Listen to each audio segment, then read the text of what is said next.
voted to leave the European Union. Disolver.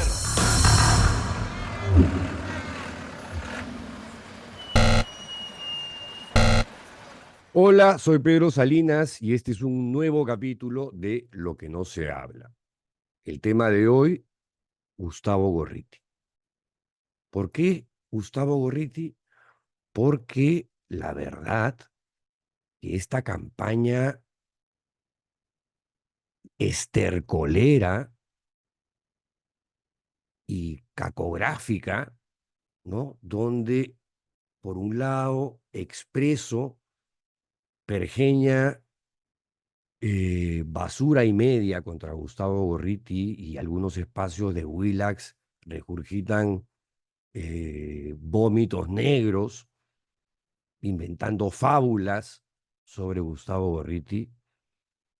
Y ya esta campaña tiene buen rato, ya tiene sus añitos, pero se ha incrementado. Ha habido un pico luego de la suspensión de la fiscal Patricia Benavides. Entonces, la verdad que uno se siente impelido a decir algo sobre el tema.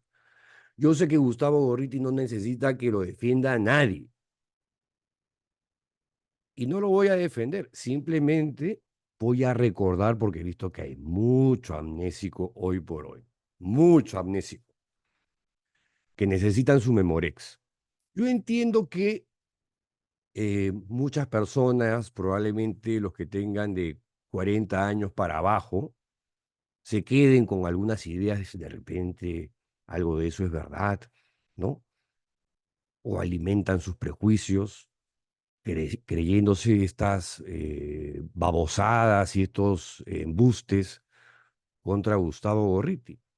Pero yo les voy a contar un poco desde mi experiencia personal la trayectoria de Gustavo Gorriti, a quien conozco, admiro, aprecio y respeto muchísimo. Porque si me preguntan, Gustavo Gorriti es el mejor periodista de investigación de este país. Por supuesto que hay otros periodistas de investigación extraordinarios. César Hildebrand, Edmundo Cruz, Ángel Páez, eh, Romina Mela, Jacqueline Fox, Christopher Acosta ahora en Latina, ¿no? De las nuevas jornadas. Y hay más, y hay más. Y sorry que prescinda de algunos nombres, pero para mí el que más es Gustavo Gorriti. Porque además en su trayectoria ha cubierto desde cultura, política, a temas bien calientes como la guerra interna, corrupción, narcotráfico, y se ha enfrentado al poder autoritario en más de una oportunidad. O sea, es un demócrata a carta cabal, además de ser un periodista íntegro, honesto y consecuente con lo que piensa. Gorriti ha sido además codirector del diario La República, para los que no tenían ese dato, y fue director adjunto del diario La Prensa de Panamá. Tiene distinciones internacionales que no tienen otros periodistas del país. Por ejemplo, tiene el Premio Nuevo Periodismo CEMEX en la modalidad homenaje, el Premio María Murs Cabot, que es uno de los más importantes a nivel global, el premio de la CPJ, International Press Freedom, y el premio Rey de España. De acuerdo al Centro de Periodismo Europeo, en el 2011, Gustavo Gorriti ya era el periodista peruano más premiado. Y claro, fundador de IDL Reporteros, el local más asediado por la pestilencia. lo cual ya habla bastante bien de Gustavo Gorriti y su equipo, ¿no? Que la pestilencia te asedie, wow, es porque estás haciendo las cosas muy bien. Bueno, también es miembro del Consorcio Internacional para Periodismo de Investigación, es el que le entró al caso Petroaudios, al caso Lamberg, al caso Lavajato, Lavajuez, entre otras cosas. Gorriti siempre ha tenido sus targets, sus objetivos bien claritos, ¿no? Sus peleas las ha escogido siempre muy bien, sus peleas periodísticas, digo, y las políticas también. Y ha sido colaborador frecuente de medios internacionales prestigiosos, el New York Times, Los Angeles Times, ha sido columnista del diario El País, en fin. Él comienza en la revista Caretas en el año 1981, un año después de que Sendero Luminoso inicia su guerra popular. Y ahí cubrió, y están sus crónicas, ¿no? El vuelo de los Ayánicas es uno, La Batalla es otro, y tiene varios más. Y ahí cubrió el conflicto armado interno. Se dedicó a cubrir la guerra interna, que algunos ahora niegan. Claro, aquí no murieron 60.000 personas. No, no, aquí no hubo ninguna guerra interna ni ningún conflicto armado. Y dejó Caretas un tiempo para escribir el libro más importante que se ha escrito sobre Sendero Luminoso y que ayudó a muchísima gente a comprender el fenómeno de la guerra interna. Es este de acá, y esta es la primera edición. Sendero, Historia de la Guerra Milenaria en el Perú, que editó Apoyo, ahí está el sello, en el año 1990. El libro más importante. Hubo otros, por supuesto. Está Armas para la Paz, de Santiago Pedralio, que también es un librazo. Este que es emblemático de Carlos Iván de Gregori sobre el surgimiento de Sendero Luminoso. Este de Simon Strong, un norteamericano, sobre Sendero Luminoso, el movimiento subversivo más letal del mundo, y hay más. O sea, esto los he sacado al vuelo ahorita de mi biblioteca. Y me he podido quedar un rato más y encontrar más libros importantes para entender el fenómeno de Sendero Luminoso. Pero de lejos, hasta el día de hoy, el libro más emblemático, más importante, que ayuda a comprender el fenómeno senderista, es Sendero, el libro de Gustavo Gorriti, a quien ahora pretenden vincular con Sendero Luminoso. Y hay gente que se la cree, por Dios, qué alucinante, qué alucinante. Y claro, y hay medios que se prestan a eso con dolo, que lo están haciendo deliberadamente.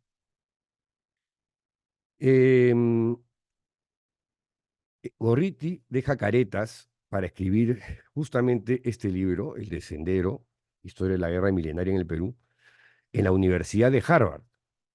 Y luego lo publica, como les dije, en el año 1990, julio del 90, si mal no recuerdo. El año 92 ya había regresado a la revista Caretas, había lanzado su libro, que fue un éxito editorial impresionante, y hoy día lo están, hay una nueva edición revisada, corregida y aumentada. En el 92 marcó otro hito.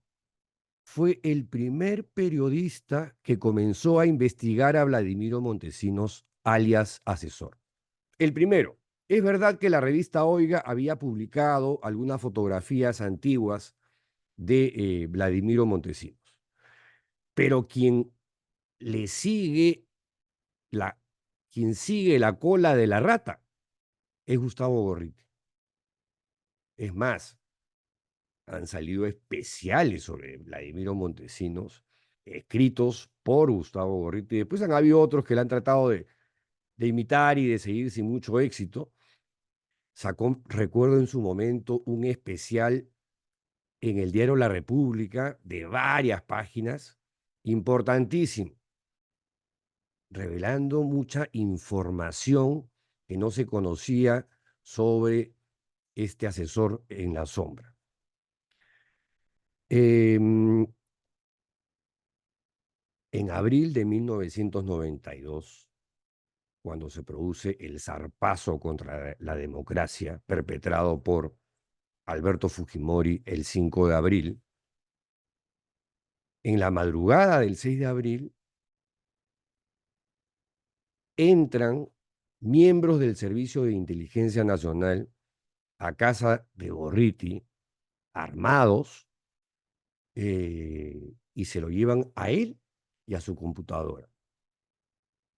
Evento que yo todavía recuerdo perfectamente porque cuando comencé a escribir el último libro sobre el caso Sodalicio, Sin Noticias de Dios, yo dije, si viene el Sodalicio, que terminó viniendo, ¿no? Pensé que iban a venir disfrazados de asaltantes, vinieron disfrazados de fiscales y policías, e igualito entraron 20 tipos armados, para llevarse mi celular y la computadora. Y yo, evocando ese episodio de abril del secuestro de Gorriti, empotré esta computadora en mi ventana, en mi habitación, y por eso ahora pues ya tengo el biombo, porque la gente se ha quejado, oye, pero se ve la cámara, bueno, es que tengo empotrada la computadora a la ventana.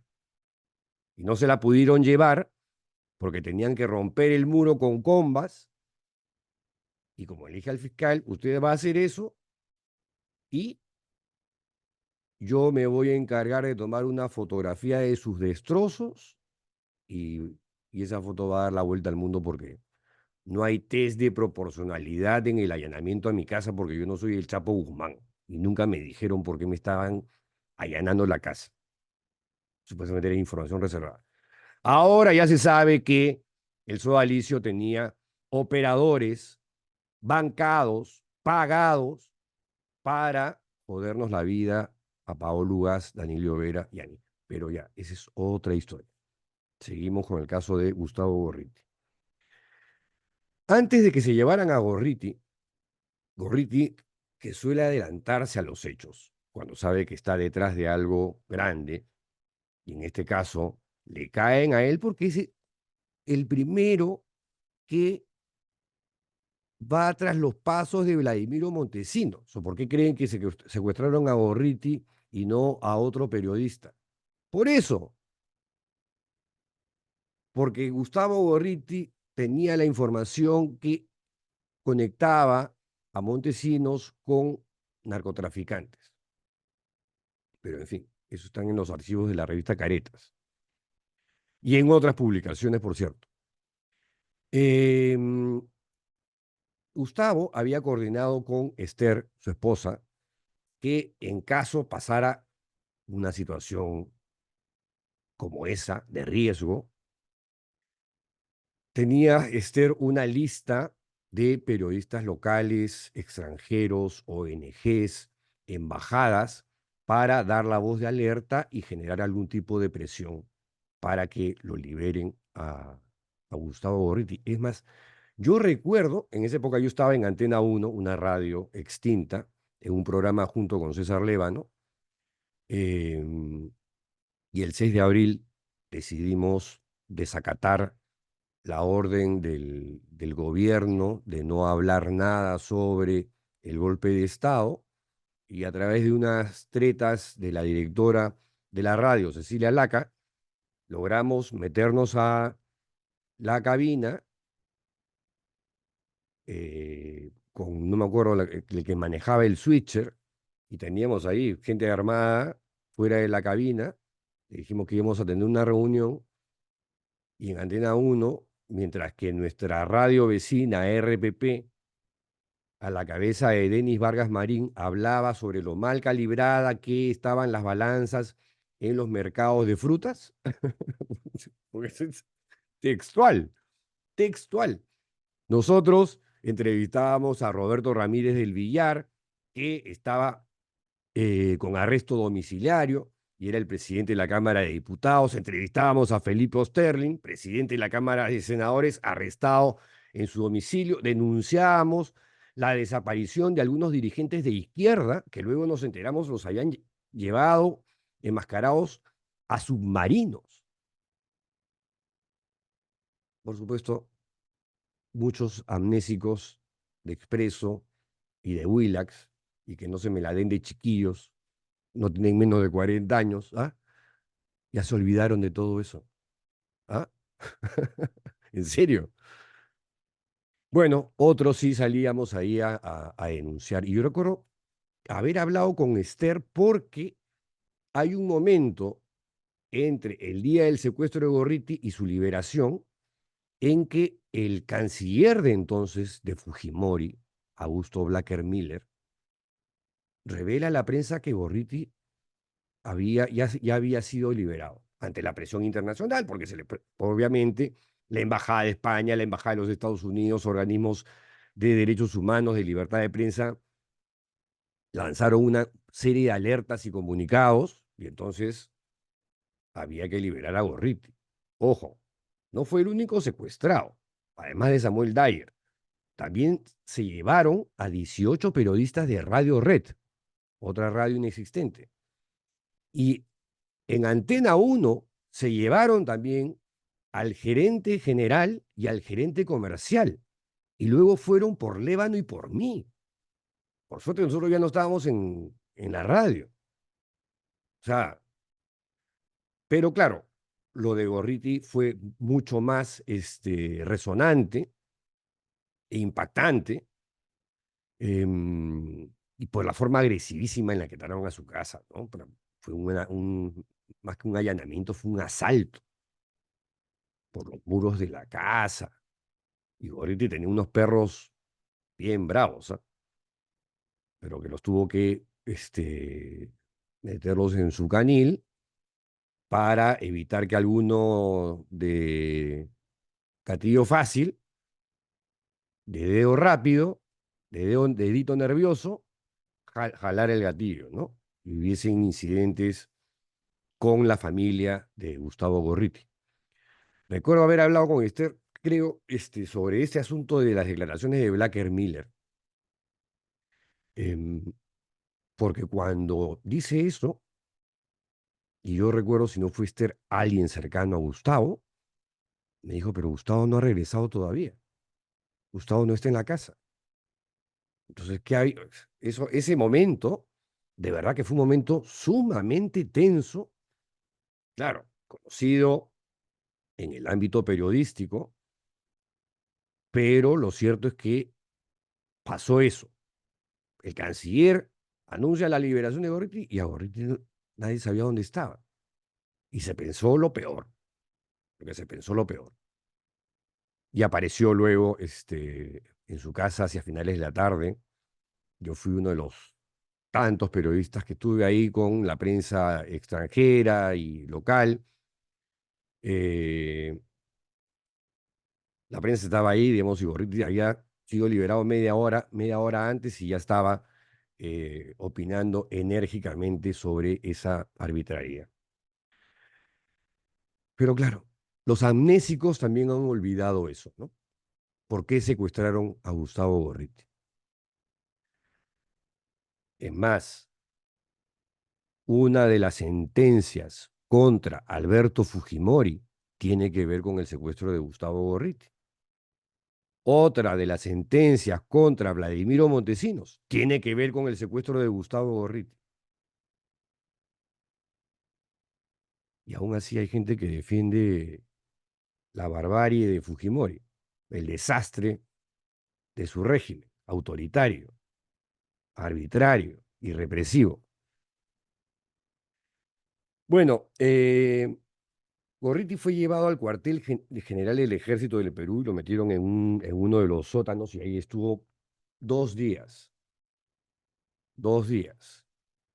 Recuerdo que esa noche en su casa estaba María Luisa Martínez, eh, varios corresponsales extranjeros y Gustavo hablaba que no le habían puesto una capucha encima, con lo cual, claro, si a ellos no les importa dónde sabes que te están llevando, lo más probable es que te desaparezcan, ¿no? Y luego le pidieron que se quite los pasadores, la correa, en fin, toda una historia realmente de película. Em, Luego fue llevado a las oficinas de seguridad del Estado, fue liberado, gracias a la presión, como les decía, de las embajadas de Estados Unidos, de España, de los organismos de derechos humanos, de los organismos que defienden la libertad de expresión y en ese plan. Luego de su liberación, Gustavo viaja a los Estados Unidos, deja el Perú, trabaja un tiempo en Gringolandia, en la Fundación Carnegie, en Washington y en el Centro Norte-Sur de la Universidad de Miami después. En el año 96, Gorriti entra a trabajar al diario La Prensa de Panamá, uno de los diarios más emblemáticos de ese país. Y ahí, Gorriti, que no puede con su naturaleza, volvió a joder al poder. Que, dicho sea de paso, es la función del periodismo, ¿no? Y volvió a escribir sobre los vínculos entre funcionarios del gobierno panameño y narcotraficantes.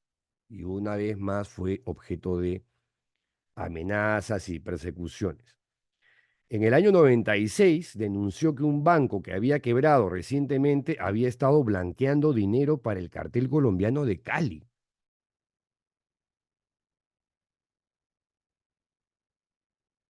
Hay que tener huevos para meterse en los temas calientes que siempre se ha metido Gustavo Gorritia. Ojo. También denunció que algunos de los nombramientos del presidente Ernesto Pérez Valladares estaban guiados por el nepotismo.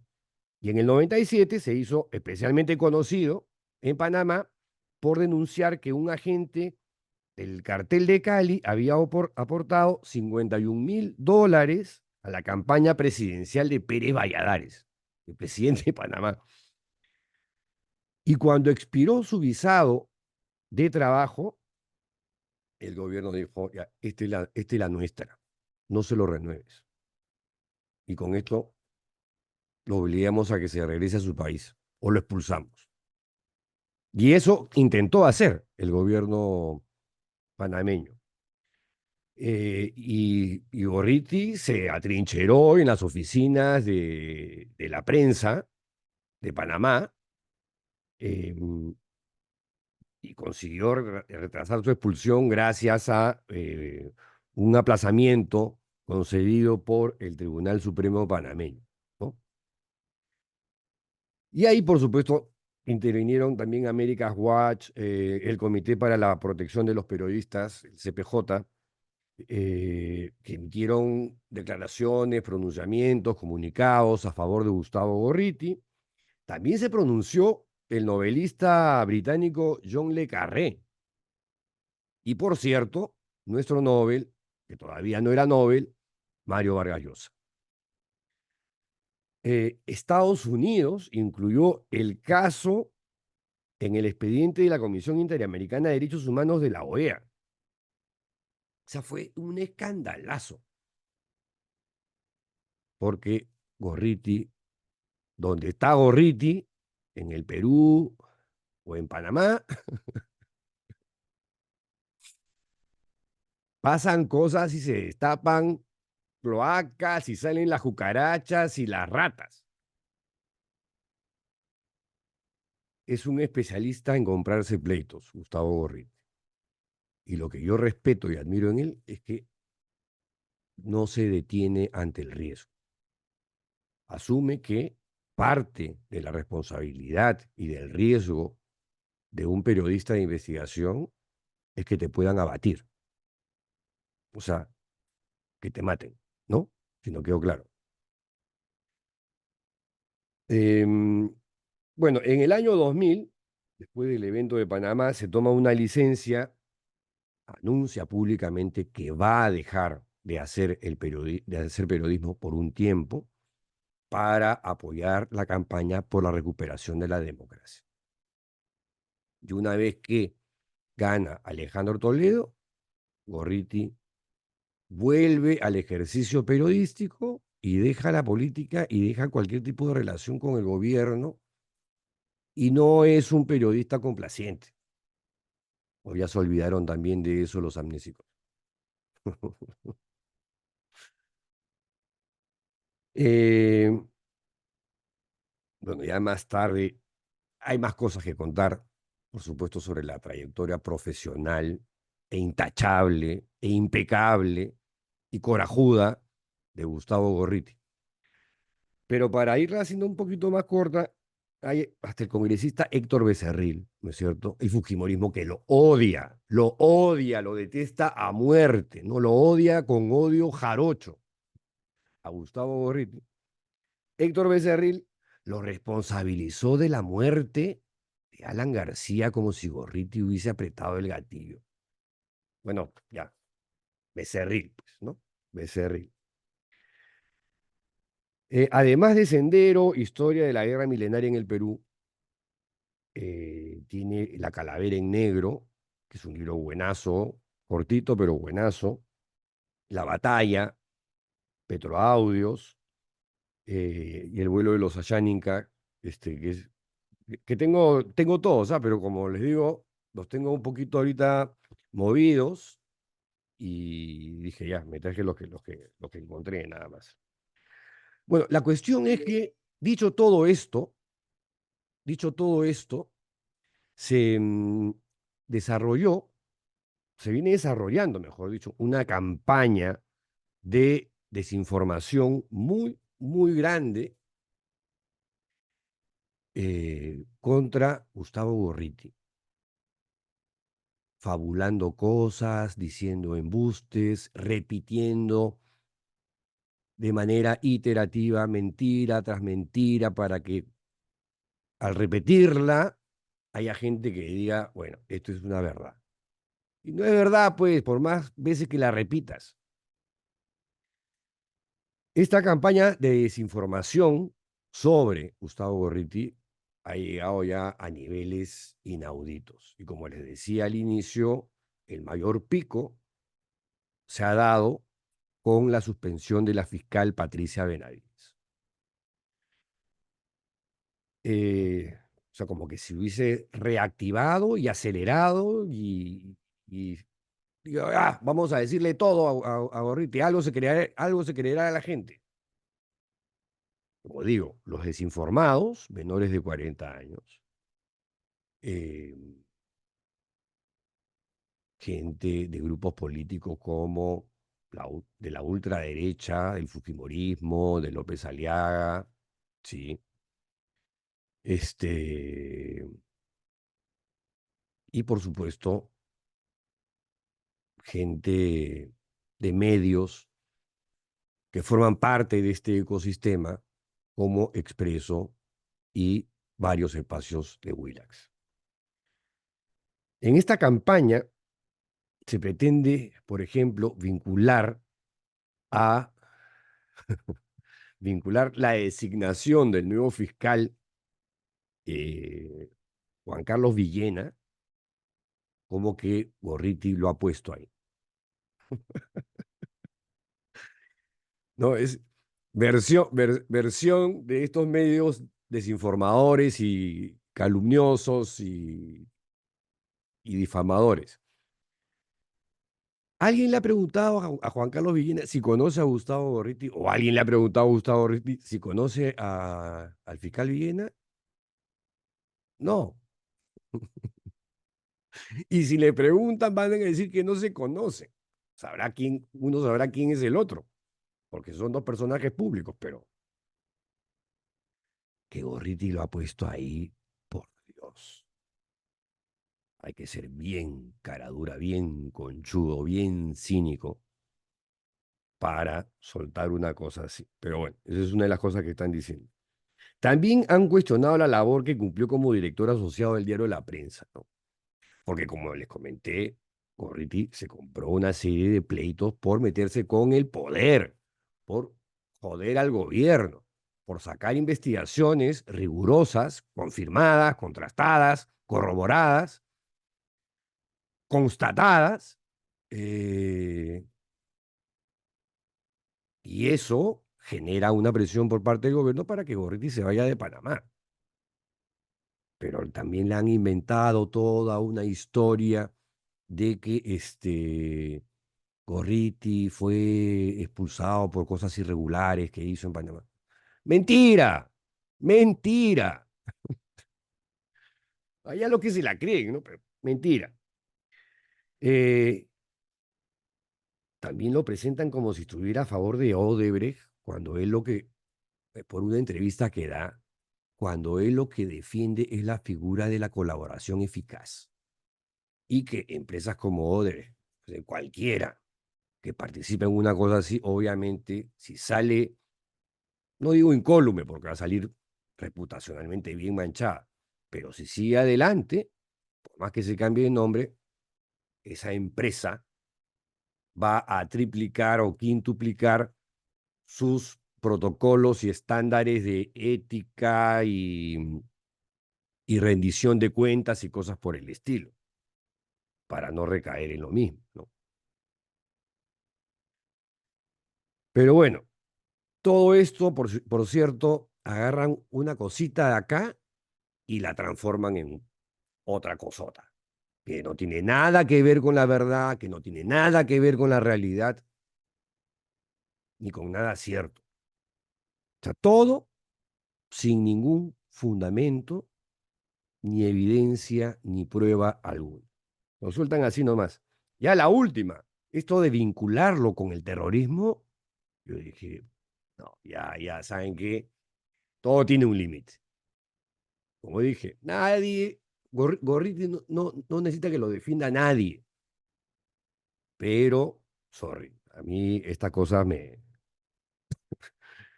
encolerizan un poquito, ¿no? O sea,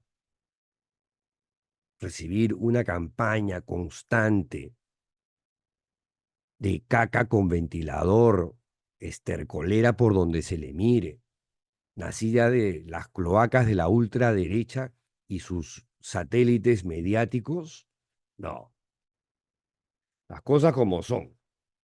Bueno, Gorriti, en una entrevista que le hicieron, dijo, de una u otra manera buscan conectar cosas del pasado, mentiras de ayer y anteayer con las de hoy. Es una operación bastante clara de desinformación al 100%. Para mí es clarísimo, porque conozco la trayectoria de Gustavo Gorriti. Pues a mí no me vengan con cuentos, pero cuando ya uno lee y escucha tantas cosas, uno dice, oye, ¿qué está pasando a este país? Estamos enfermos. Y en esta red participaría un conjunto de personas y organizaciones que van desde Willax hasta Expreso, que rebota los infundios, así como la resistencia, que hace el papel sucio, y hay una coordinación sumamente directa con personajes que van sacando información tendenciosa y sin fundamentos como Pacheco Mandujano, el abogado José Luis Aullón, uno de los operadores, o quizás el operador principal en la fiscalía, en el caso Sodalicio contra Paolo Ugaz, Anilio Vera y contra mí, López Aliaga, y también menciona a Gorriti a los del Sodalicio. O sea, la ultraderecha, dice. Carlos Rivera, abogado del Instituto de Defensa Legal, comenta sobre esta campaña sostenida, eh, virulenta, que no para, y dice, sé que Gustavo Gorriti ni siquiera conoce al fiscal Villena. Pero da la impresión de que la campaña se arma en un sector que ha visto destartalado el poder que tenía con Benavides en la fiscalía. Y en una entrevista que le hicieron en la revista Cosas hace años, aquí sale la fotografía de Gustavo Gorriti, el día que estaba recién salido de seguridad del Estado, llegando a su casa, y ya la prensa estaba ahí. Ahí está justo frente a Nel Townsend, Ernesto de la Jara, un corresponsal de televisión española. Habían como más de 30 personas, o sea, uno era yo. Y le preguntan, ¿cuál es tu relación con José Domingo Pérez y Rafael Vela? Y aquí responde Gorriti a otra de las especulaciones que supuestamente pues él maneja todo, ¿no? Y Vela y Pérez son sus marionetas. Todos los que están dentro del sistema de investigación del Estado, y eso incluye policías, fiscales, procuradurías, grupos de inteligencia, etcétera, son fuentes potenciales o reales. Y está hablando del ejercicio del periodismo de investigación. Necesitamos reunir información posible de todos lados. Si tu pregunta va por una coordinación operacional, ¿no? Que es, digamos, una de las líneas de ataque contra Gorriti, eso por supuesto que no. Nosotros somos periodistas, ellos fiscales, cada uno en su sitio. Sin embargo, algo que está tan claro, un columnista de Expreso, donde Gorriti detrás de indulto a terrorista. Alejandro Toledo, la tesis que esgrime este columnista es que Alejandro Toledo habría indultado, ¿acaso,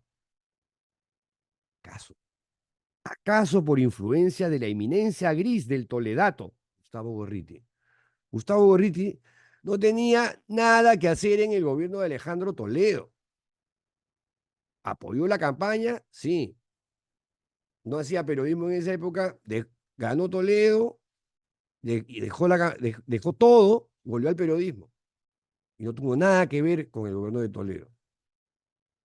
Y luego fue uno de los periodistas críticos de ese régimen, de esa administración. Acá se están refiriendo al integrante de Sendero Luminoso, Ivonne Moró. ¿Qué más dice este columnista? Visto los tejemanejes entre Gorriti y la terrorista indultada Moró, tengo un encargo para ti. Parece que es una carta, algo, algo que habría dicho esta Moró.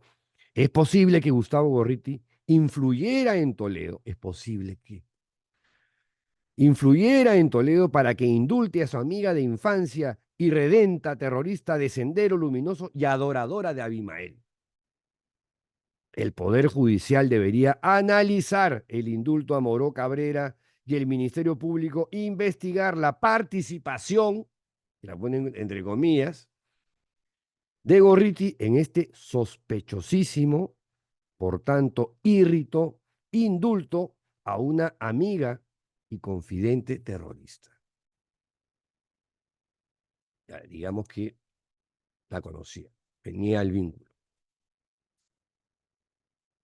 Es una buena fuente, ¿no?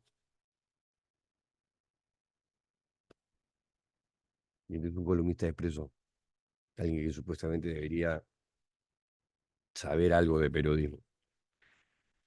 Más todavía, en el mismo Expreso, el Expreso de hoy, ¿no? Lo que ha terminado siendo este membrete que alguna vez fue un diario importante, se ha convertido en un pasquín de las calumnias. Sale la legisladora Kelly Portalatino, de Perú Libre, que juegan en pared con el fujimorismo y con la gente de López Aliaga, ha dicho que pedirá a la Comisión de Fiscalización conformar un grupo investigador que determine la influencia que tiene Gustavo Gorriti, director de IDL Reporteros, en el sistema judicial y su presunto nexo con terroristas. O sea, debo asumir que Kelly Portalatino o tiene menos de 40 años o es amnésica. Una de las dos. Definitivamente, ha dicho, vamos a llamarlo a la Comisión de Fiscalización para que responda sobre todos esos cuestionamientos. Y déjenme, y déjenme confesar mi morbo, que si se da eso, yo ese día me preparo canchita para ver cómo Gorriti los destroza a estos calumniadores y difamadores y abusadores de su poder, porque los va a destrozar. Ha puesto una caja de chelas, un chifa, lo que quiera. Esto fue al comentar el presunto nexo entre Gorriti e Ivonne Moró Cabrera, quien dijo ser amiga de la infancia del director de la ONG. Según la DIRCOTE, Moró mantuvo conversaciones telefónicas en su condición de militante del Movadef con el periodista Gustavo Gorriti. Ya pues, y es periodista. Cuando yo trabajaba en Expreso y veía temas del MRTA, yo buscaba enlaces con la gente del MRTA para conseguir información. ¿Eso me convierte en terrorista? O sea, si yo hubiese podido entrevistar a Vladimiro Montesinos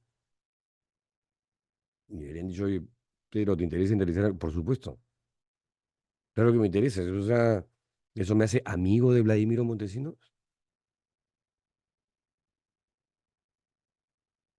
Pero estamos en el Perú de las fake news. ¿Qué más ha dicho esta congresista de Perú Libre? Nosotros hemos considerado que uno de los grandes poderosos, entiéndase, del Perú, es el señor Gorriti. Tan igual como, sí, sí, tan igual como el premier Alberto Otárola o como la presidenta Dina Boluarte. Man, ya, ¿qué tal poder el de Gustavo Gorriti? El señor maneja todo el sistema judicial, Ministerio Público, también inteligencia, por lo tanto tiene que ser investigado. Por supuesto, no lanza, pero ni una puñetera evidencia o indicio o algo que se le asemeje. Y expreso en un gorrito que dice Nexos, acá, dice, acota, ¿no? Muy periodístico. ¿Eh? Ya son varias las veces que el director de IDL Reporteros, Gustavo Gorriti, está siendo relacionado con elementos terroristas, lo que ha llamado la atención de los congresistas a tal punto que habrían decidido investigarlo. ¿Qué periodismo es este, por Dios? Parece un comentario de una cotorrita al costado y además, claramente, esta información infame, calumniosa y difamadora ha salido precisamente de la página de este bodrio, de esta basura en la que se ha convertido Expreso. Bueno, dado que decidí hablar sobre este tema, me puse a buscar entre mis archivos. Yo entré a trabajar al diario Expreso, donde me hice periodista, no al Expreso de hoy, por favor. Al Expreso que fundó Manuel Mujica Gallo y que luego recibió y que luego presidió Manuel Ulloa Elías en los tiempos que el director era Manuel de Ornelas. Hasta, es verdad que luego de el golpe de Estado del 5 de abril, Expreso se fue fujimorizando, lamentablemente. Eso me apena mucho, pero bueno, digamos, un largo tiempo fue un diario con solera, importante, de derecha, pero de una derecha consecuente y honesta con lo que pensaba. Y ahí yo ingreso gracias a una invitación que me hace Jaime de Altaus cuando yo tenía 20 y pocos años, 25 creo, y comienzo a escribir en la página de opinión, y luego Jaime Altaus me comienza a dar otro tipo de encargos, entrevistas a políticos, y en el año 80 bueno, también algunas crónicas y reportajes, y en el año 89 se le ocurre a Jaime Altaus una idea buenísima, que también le pareció brillante a Manuel Ornelas: organizar mesas redondas, debates, entrevistas, discusiones en torno a el fenómeno de la guerra interna o del conflicto armado interno, que así lo llamaba Expreso en su época. Y el tema era estrategia antisubversiva frente a este fenómeno. Entonces, me fui a mi archivo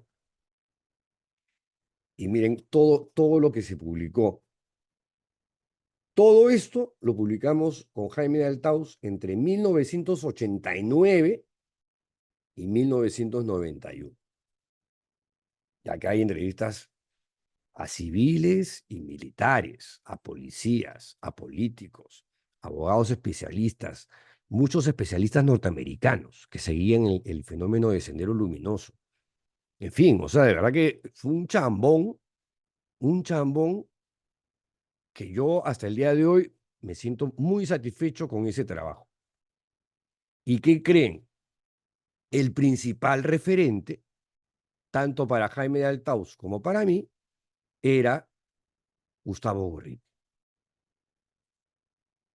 La primera entrevista se le hicimos, esto empezó en mediados del 89 o fines del 89. Esta es del 7 de enero de 1990. Y que está firmada por mí, y en el gorro pongo uno de los periodistas que mejor conoce la trayectoria de Sendero Luminoso. Gorriti además acaba de terminar el manuscrito de su libro Sendero, Historia de la Guerra Milenaria en el Perú, que empezará a circular a partir del mes de marzo. Pero creo que empezó a circular a partir del mes de julio. Bueno, pero en fin, es obvio que no existe una estrategia antisubversiva, dice el terrorista Gorriti.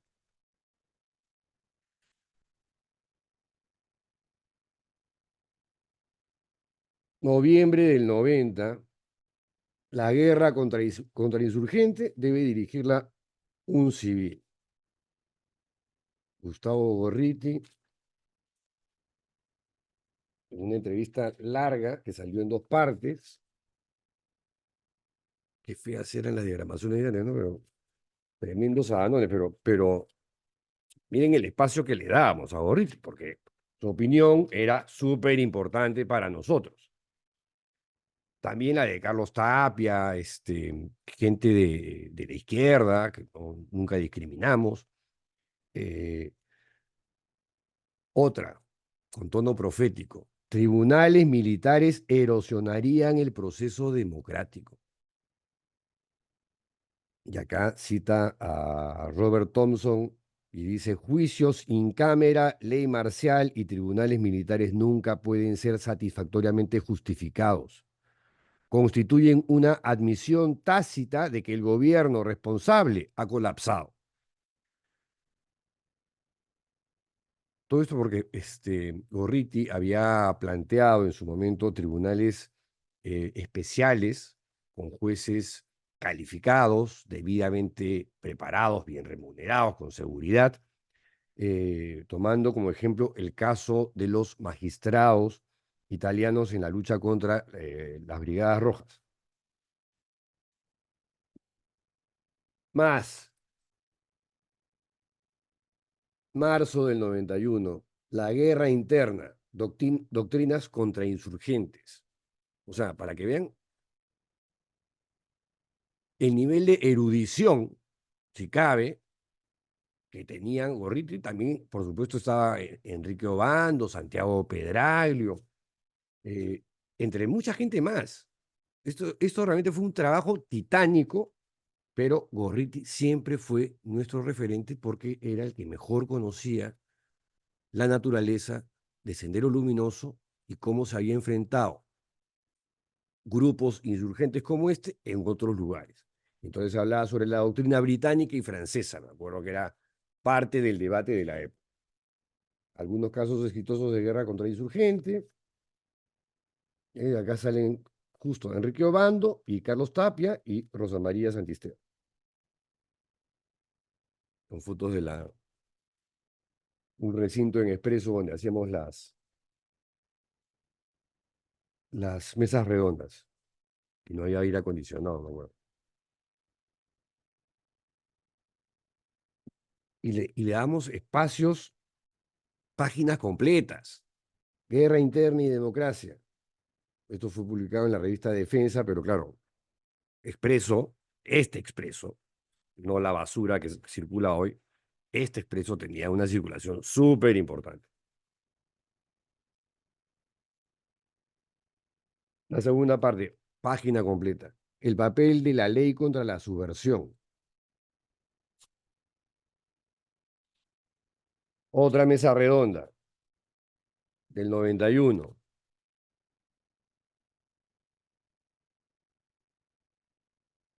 Y este el diario de la derecha habla de la guerra interna. Fíjense. Oh, guerra interna, dicho por alguien de un medio de derecha. Sí, pues, porque había una guerra interna. ¿Cómo debía ser el marco legal o concebir el marco legal en un conflicto armado interno? Las leyes deben adecuarse a un estado de guerra interna, la legislación penal debe adecuarse al estado de guerra interna, y siempre con opiniones. Acá está Gustavo Gorriti, el coronel Bailetti, Rosa María Santisteban, y acá con Jaime Altaus, siempre capitaneando el asunto, y cuando no podía él, lo hacía yo. Otra de Gorriti, la ADA, que era una autoridad autónoma que tenía que ver con temas de narcotráfico, debe pasar por consulta popular. Y aquí, y ahora que leí algunas en diagonal, ¿no? Revela Gorriti algo que luego Mario Vargas Llosa lo escribe en el pez en el agua. Hace poco, Mario Vargas Llosa me dijo que en caso de haber ganado las elecciones, tenía pensado trasladar el día 29 de julio la Casa de Gobierno a Ayacucho para dirigir personalmente la guerra desde allá hasta que se lograra la victoria. Porque la mejor visión, digamos, desde una eh, posición democrática, la tenía la gente de Vargas Llosa. Y Vargas Llosa mismo tenía clarísima la película. Y yo le dije a Gorriti, bueno, lo más probable es que se hubiera quedado hasta el 95. 11 años de guerra no creo que se puedan revertir en tan poco tiempo. Y Gorriti me responde, sí, lo más probable es que todo su periodo lo hubiera pasado en Ayacucho. Y el presidente Fujimori, por su afición a la pesca, no creo que esté dispuesto a trasladarse a Ayacucho. Y acá, permítanme la ironía, pero profético, Gorriti. No me digan que no es profético. ¿Dónde estaba Alberto Fujimori el día que capturaron a Abimael Guzmán en septiembre de 1992? Pescando. No sabía nada de lo que estaba pasando. Después entraron estos, y el ministro de Defensa y el Interior ya estaban con varios whiskies encima en una recepción, porque la chamba, después nos enteramos, la hizo el GEIN, que lamentablemente varios de sus miembros no, no se pusieron a la altura como pasa en el Perú, ¿no? Alejandro Toledo es uno de los ejemplos más gráficos. La frustración de que alguien que pudo haber hecho cosas importantes por el país, después de la autocracia de Fujimori, se volviera en el corruptín en el que se convirtió. Un asco. Pero bueno, no sé si les quedó claro que Gustavo Gorriti no tiene ningún puto nexo con el terrorismo salvo algunas fuentes. Este, ahora tengo más información, ¿ah? Porque ahí ahora saqué los ejemplares que tenía de El Diario para buscar las fotos de Gorriti, porque cuando uno salía en El Diario, wow, uno sabía que podía convertirse en el target, en el objetivo, en el blanco de Sendero, porque varios de sus llamados asesinatos selectivos era gente que aparecía en el diario siendo insultado por el director, era Luis Arce Borja, y era casi casi una amenaza de muerte.